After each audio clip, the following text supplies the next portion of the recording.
بیٹے محمد عاصم جمیل کی خودکشی کے بارے میں افواہیں چل رہی ہیں، تو مصدقہ ذرائع سے معلوم کیا ہے کہ مولانا طارق جمیل صاحب کا جو بیٹا عاصم جمیل جس کی آج ڈیتھ ہوئی ہے، وہ چند سالوں سے ذہنی مریض تھا۔ مصدقہ ذرائع سے پتہ چلا ہے کہ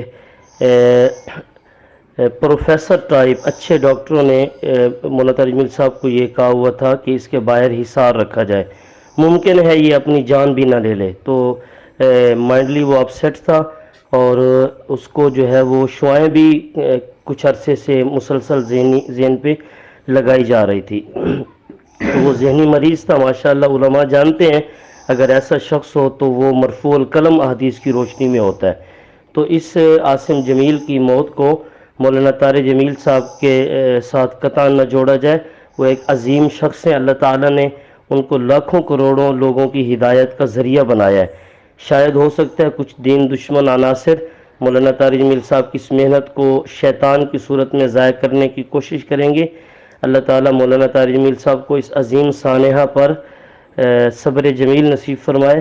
وہ ہمارے لیے کل بھی قابل احترام تھے، آج بھی۔ احباب سے میری درخواست ہے، خصوصاً علماء طبقے سے، کہ وہ مولانا طارق جمیل صاحب کا ہر فورم پہ دفاع کریں، جتنا زیادہ ہو سکتا ہے سوشل میڈیا پہ اس چیز کو آپ وائرل کریں کہ مولانا کا جو بیٹا عاصم جمیل تھا وہ ذہناً معذور تھا، اور ایسا شخص علماء جانتے ہیں حدیث کی روشنی میں مرفوع القلم ہوتا ہے۔ ہماری دعائیں ہیں اللہ جل شانہ مولانا طارق جمیل صاحب کا سایہ ہمارے سروں پر تا دیر قائم دائم رکھیں، اللہ تعالیٰ ان کو دین میں اسی طرح استقامت نصیب فرمائے، اس دکھ پر اللہ تعالیٰ ان کو صبر جمیل نصیب فرمائے۔ ہماری دعا ہے اللہ جل شانہ ہمیں عافیت کی زندگی اور عافیت کی موت نصیب فرمائے۔ والسلام علیکم ورحمۃ اللہ وبرکاتہ۔ آپ نے اس گفتگو کو سنا۔ یہ گفتگو سنانے کا مقصود صرف اور صرف یہی ہے کہ آج کل سوشل میڈیا پر یہ پروپیگنڈا کیا جا رہا ہے، دیکھو بھائی خود سے خودکشی کر لی۔ دیکھیں وہ ذہنی معذور تھا۔ ذہنی معذور کیسے بنا؟ جو مجھے مصدقہ اطلاع سے جو مجھے پتہ چلا، کیونکہ ہمارے بھی بہت سارے ساتھی وہاں پر موجود ہیں جو یعنی کہ درس و تدریس کا کام کر رہے ہیں، تو وہ بتا رہے تھے کہ یہ بچپن میں کسی کے ہاں پڑھنے کے لیے گیا، جیسے کہ قاری صاحب ہو گئے یا کسی ماسٹر کے پاس، کسی کے پاس، تو انہوں نے اس کو مارا یا دھمکایا، یہ معاملات تھے۔ اس کو کچھ یعنی کہ اس کی وجہ سے یہ اپنا ذہنی جو سطرت توازن یہ کھو بیٹھا، یعنی کہ ڈپریشن میں چلا گیا۔ تو اس کے بعد اب تک یہ اس کے بعد ہوش میں نہیں آیا۔ کہنے کا مطلب یہ ہے کبھی ٹھیک ہوتا، کبھی ڈاکٹر نے یہ کہہ دیا تھا کہ بیمار ہے، اس کا خیال کیا کرے اس کا۔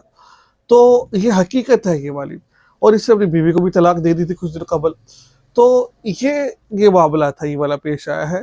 تو بہرحال اس کے اندر یہ نہیں کہنا چاہیے کہ اس نے یہ کر لی وہ کر لی، مرفوع القلم ہے، اللہ تعالیٰ معاف فرما دے، کیونکہ اس کے اختیار میں کچھ نہیں ہوتا۔ آپ سب کو پتہ ہے جو ڈپریشن میں چلے جاتے ہیں یا پھر جن کو اس طرح کی بیماری پیدا ہو جاتی ہے، وہ ایک پھر وہ جو ہے نا وہ کچھ بھی کر سکتے ہیں وہ۔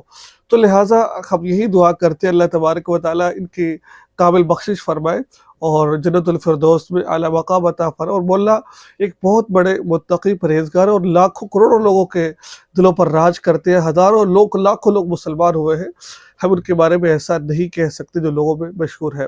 تو بہرحال اللہ تعالیٰ سے دعا اللہ تعالیٰ آسانی والا معاملہ فرمائے۔ یہ تھی آج کی ویڈیو جو آپ کو پیغام دے رہا تھا۔ مجھے امید ہے بہت کچھ سیکھنے کو آپ کو ملا ہوگا۔ دعا میں یاد رکھیے گا۔